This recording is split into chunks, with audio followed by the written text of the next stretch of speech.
Hello everyone and welcome back to Zoo Crafting! I am Zookeeper Seri and we are down here in the temperate forest area of our zoo here in Zoodesia. I wonder how many times I can throw the word zoo into that sentence. Oh my goodness. But we are still down here in the temperate forest area because we are continuing work on the syrup shack. And oh my goodness, you guys, I know it's not quite animal related, even if it is related to nature, because maple syrup comes from maple trees, and it turns out maple syrup actually has a lot of essential vitamins and nutrients that can be pretty darn good for you, except it doesn't mean to go out and don't go out and start guzzling maple syrup because Seri told you so, because it's good in moderation, just like everything is. And I'm talking about real maple syrup, which tastes very, very, very different from what they call maple syrup here in the US, which is basically just like a bunch of sugar with like some vanilla and maple flavoring. So yeah, don't go guzzle maple syrup. But this has been so much fun, you guys. I cannot believe how many of you, because of this little syrup shack that we have back here, have been sending me you've been sending me recipes on Twitter about pancakes or crepes that you guys make in your native countries. You have been telling me how you have never had a waffle. You don't know what you're missing out on. Basically, waffles are what Darling refers to as pancakes with abs, and they have those abs so that you can fill it with delicious maple syrup and eat it. So they're really yummy, but it has been so much fun to work on this little project and to see so many of you guys get so excited about it. So it's just, it's a nice break. It's a nice break, but I have not forgotten that we do happen to have 3 wonderful woodpeckers that we are going to be adding into our temperate bird forest aviary soon. Oh, and speaking of which, it has a sign now. All right, Lily, Alia, Iris, Zoe. Oh my gosh, it's a girls' day out, isn't it? Ha! Do I have, let's see, Holly and Devin are still up there, but I guess we have more female dogs than male dogs. I just noticed that. All right, guys. All right, everybody. Okay, come on. Can I give each other a little bit of... Okay, are you dog piling? Is that what's going on here? I'm trying to give you personal room, but maybe if you guys like to dog pile, you'd prefer to all snuggle up. And they're getting a little hungry, so raw mutton for you, mutton for you, mutton for you, mutton for you. Still hungry. So down we go again. All right, we have 1 mutton left, so we might have to check in on our animal traps later. But check this out. I have made a path. And you know that sounds so silly, but there is something so official about adding paths in our zoo. So I have made a path and I put up a few signs. So we have the temperate forest bird aviary right here, where we will be releasing more of the woodpeckers. In a little bit, I want to do that as a celebratory thing. We'll make some nice, delicious waffles, and we'll cover them in maple syrup, and then we'll sit in here and we will release the woodpeckers, and they can have a grand old time, and it'll just be awesome. And then we also have a little path that comes over here to our northern water snake, which I really love. Look, he has his little fish, he has his little basking spot, and it seems if we make the fencing too high, then he can't just get up and over the fencing. But I thought that was really interesting that he can actually climb that well, because a lot of snakes are excellent climbers, and they can actually shimmy their way up trees to eat birds or get into nests and eat eggs, like the black rat snake, which we actually had in the old world, and we have Zoo Bites special episodes talking all about the black rat snake. So it's really cool if you guys want to go learn about the black rat snake and look at some pretty amazing photos of them climbing up trees. Look up that Zoo Bites episode, because man, that was so awesome to learn that much about him. And it looks like the nutmeg is ready. Okay, I've got to go get that nutmeg. I know that sounds silly, but I only have so much nutmeg. I kind of need now that the maple syrup little grove has been built, I'm getting all these ideas for doing specialty areas, like a little specialty zone that could have spices, and we could talk about how important spices are. We could talk about how important tea is, because a certain country, and you guys know who you are, kind of traveled the entire world and shaped it forever in order to get tea and spices. And you know who you are, Ben. All right, let's put this away and then jump over this adorable little mushroom. I like this little log. I left it because it was just so cute. All right, where's the snake? There's the snake. So snake is still happy. That is still good. We've got, ooh. Okay, don't get distracted by the plant, Seri. Run for it, run for it. All right, puppies, you guys stay here, and we're going to go back down to the syrup shack. So, oh, this is so pretty. This is so pretty, you guys. I cannot wait till we work more on the zoo like this. And really, it's the exhibits, getting the exhibits done really quickly, and then just having fun with some of these little items like this. And as you can see, I ran back up to the house and I grabbed some quartz. All you need is 3 quartz. Well, I can't show you in my little personal crafting thing, but you just need 3 quartz in a V shape, and you can make these really awesome plates. And these plates are amazing because you can take any item. Whoops. Okay, don't throw your chestnuts on the ground though. But these plates are really awesome. They are from Mr. Crayfish's furniture mod, and you can just take like one food item and boom, you can put it straight on the plate, and then you can pick it back up off the plate. And I like that a lot more for some things than the other dinner plate. And we have many plates, believe it or not. I love the variety of over 100 plus mods we have. There's the other beautiful dinner plate that you can make with the Bibliocraft mod, and that'll hold 3 items at a time.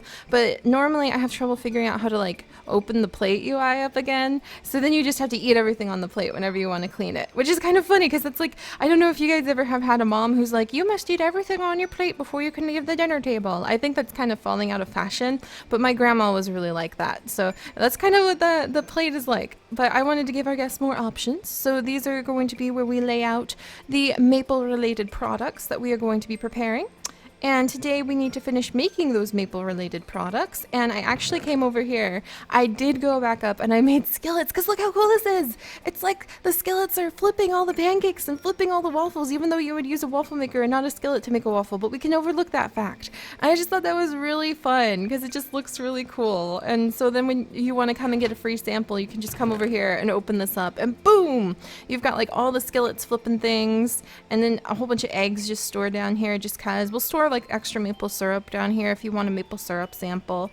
And then let's see, we've got some other food that we need to prepare here. So, and then we need to put samples on the plates too. And I'm trying to remember if there was anything else we were gonna do in here. We already put up the signs with the items. I think we need another maple syrup. Oh, there it goes. There it goes. I should put up a sign. It's like, feel free to pick the maple syrup. Pick your own maple syrup. But the bottles fly away. I feel like there needs to be a warning sign. Be prepared to catch your maple syrup. But normally that's not how it works. Normally what happens is you'll have like a maple tree and you'll get a little like metal spiel or steel, or there's something like spile, something like that. It's like a SP word. And then you jab it into the tree just so, and the sap will start dripping out of the tree through that little spiral. And you put a bucket over like next to it so that the sap drops into the bucket, and it takes a long time to get a whole bunch of maple syrup. It takes a very long time. All right, did I catch it? Did that one go on the roof? I think I caught it. Oh my goodness. Yeah, there needs to be a sign like pick your own maple syrup at your own leisure. It would be really funny to come over here and find a guest like on this tree like the maple syrup isn't coming off. What's wrong? Oh, that'd be hilarious. Also, just really quickly, look at the little American goldfinches. Oh, they're so pretty. I love looking at them. All right, so let's go ahead and we're going to get, there we go. Oh, that looks perfect. Perfect. This is fantastic. I'm so proud. And we're going to run over here. And now we need to finish up the maple related options with some maple sausage. Maple candied bacon kind of sounds pretty yummy too. But that would need bakeware, wouldn't it? And, well, we can't do maple sausage, so let's see. And I kind of feel like maple oatmeal would be really fun, but we'll have to do that in the future after we get the farm, our little farm. We need to name our farm. I haven't named our farm yet, jeez. So we need to name our little farm, but we need to kind of get the farm up and running so that we can harvest lots of oats and then bring them back. So we will be adding in a wider variety of menu options to our little maple syrup shack in the future. For now, we are going to be working on the maple sausage, which is firm tofu, spice leaves, and maple syrup. That shouldn't be too hard. All right, come here, firm tofu. So we got our firm tofu, have our spice leaves, and then we have 4 whole maple syrups, you guys. Oh, goodness. At least we'll be able to make some of them. So, boom! Maple sausage for our friends. Oh my gosh, look, you can make like fox fish, like fake fish out of faux fish. That's how you say that word. Faux fish out of tofu. I love that.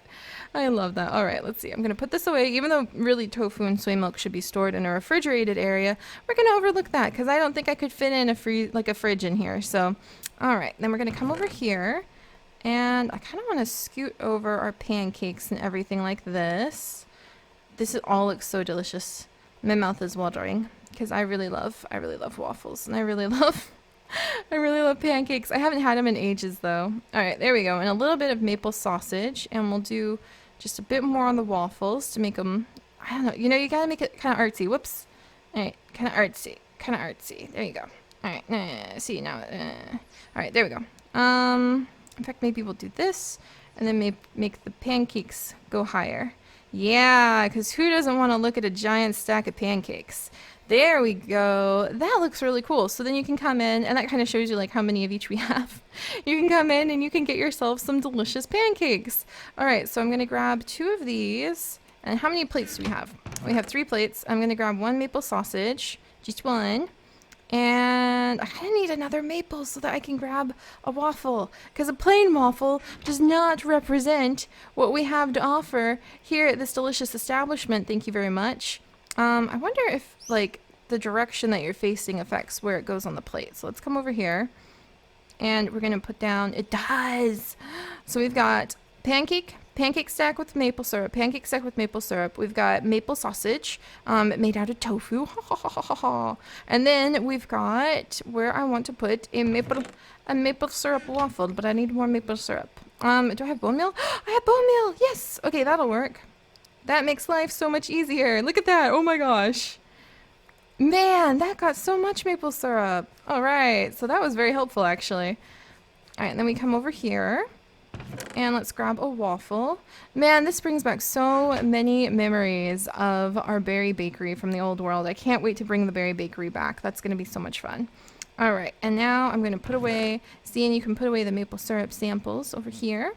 Kind of artsy again. And then you can take some of the maple syrup and like put it up here. Whoops, I just knocked down an entire stack of flour on my head. Can you imagine the mess that would make? Oh my gosh. All right, let's come over here, and I feel like we're putting in like the final piece. Boom!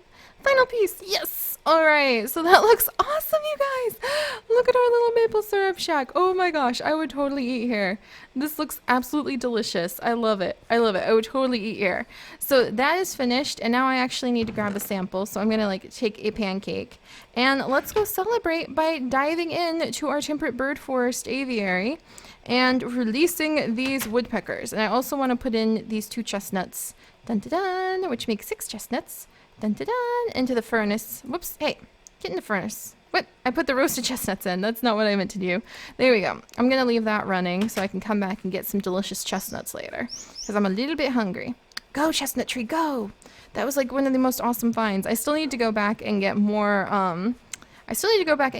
orange trees, because I can't believe we only got a couple. I think there were only a couple orange trees. We'll have to be on the hunt for orange trees because I don't want to cut down our beautiful ones that we have. All right, so in we go.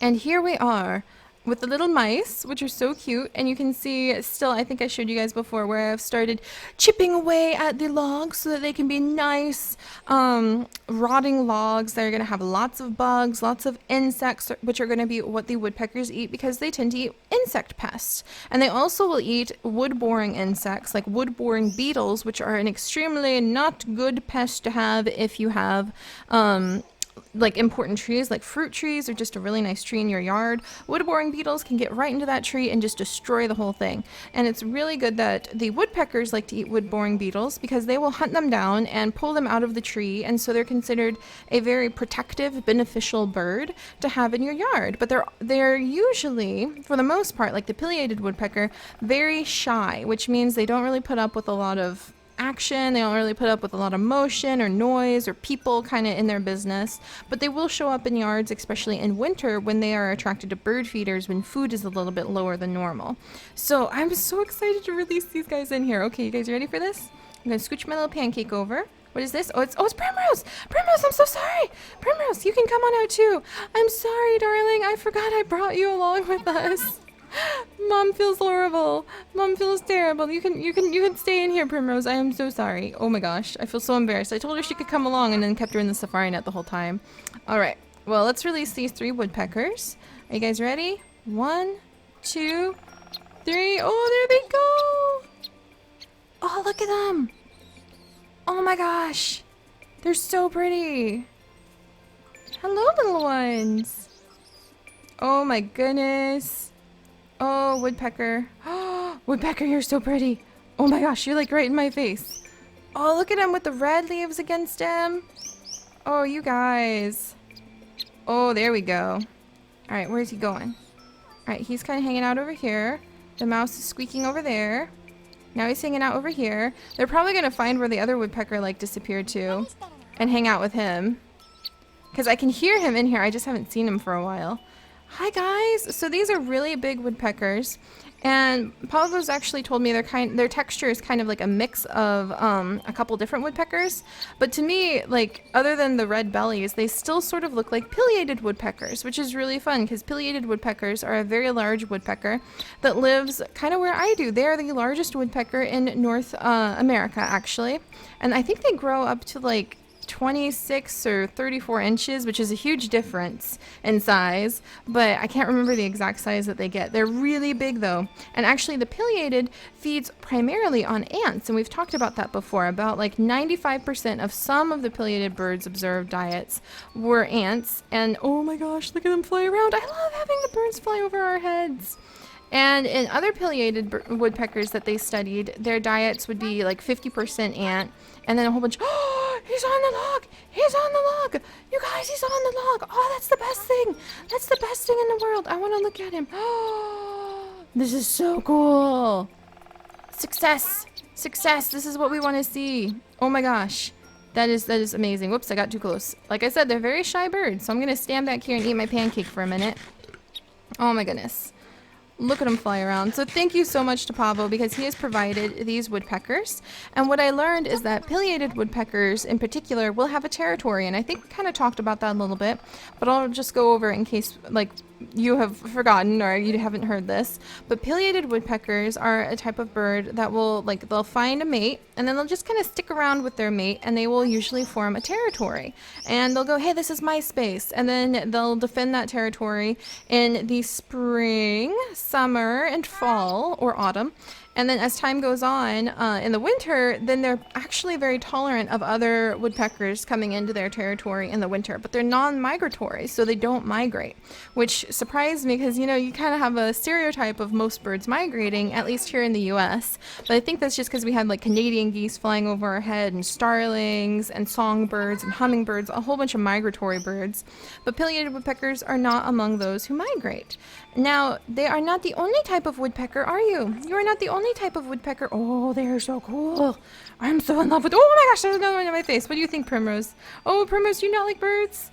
I'm getting the feeling maybe. Oh no, I don't think she likes birds. Okay, well here, I'm gonna put you back in your little safari net. I just have a strong feeling that she's not a huge bird fan. So, especially when they're extremely large birds, that's like half her size. I'm very understanding about that. But this is great because we have 4 in here now.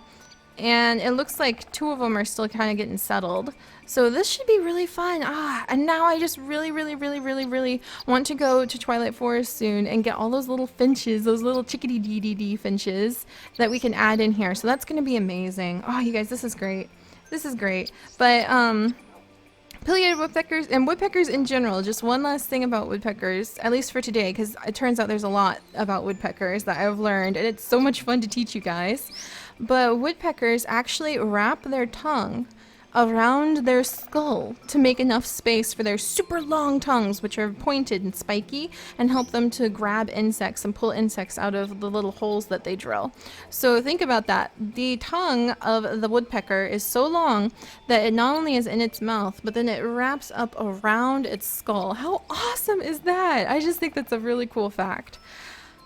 So now we are done with our woodpecker aviary, at least for now. And not only that, we have also finished the syrup shack, which is really cool. Oh, I love watching them fly around. Oh, look at that. So much action and like life you can just see flying around in the aviary. It's so awesome. Oh my goodness. But we are also done with this little pathway. We have a bonus exhibit we have finished too with the water snake over there, the northern water snake. And someone actually suggested we build a exhibit next to it. And I thought about that a little bit harder. And I'm like, actually, we could kind of put an exhibit right over here if we sort of just took this away and made like a little cliff and a little waterfall. And this is like where I want to put the grizzly bear over here anyway. But someone suggested that we go ahead and put a water moccasin in here.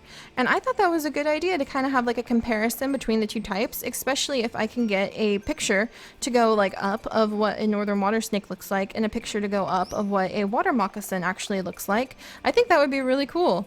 Oh, that would be so fun. That would be just so much fun. Oh, you guys, I'm loving this. And so we have finished this big project with the woodpeckers, and we are going to be moving on to some of the other creatures that we have selected for the month of October, which is like going by so fast that we're probably not going to finish the to-do list in the way I wanted to, but that's okay, Lily. We're still having fun and we're still doing so much work for the zoo, so there's progress being made. I just need to console myself with that much at least. But yeah, we'll be moving on to some other projects tomorrow, and I'm so excited because I think they're going to be super special ones that may or may not involve red pandas. Oh my goodness. Oh, the excitement. Oh, the excitement. All right, you guys, I'll see you then. Bye-bye.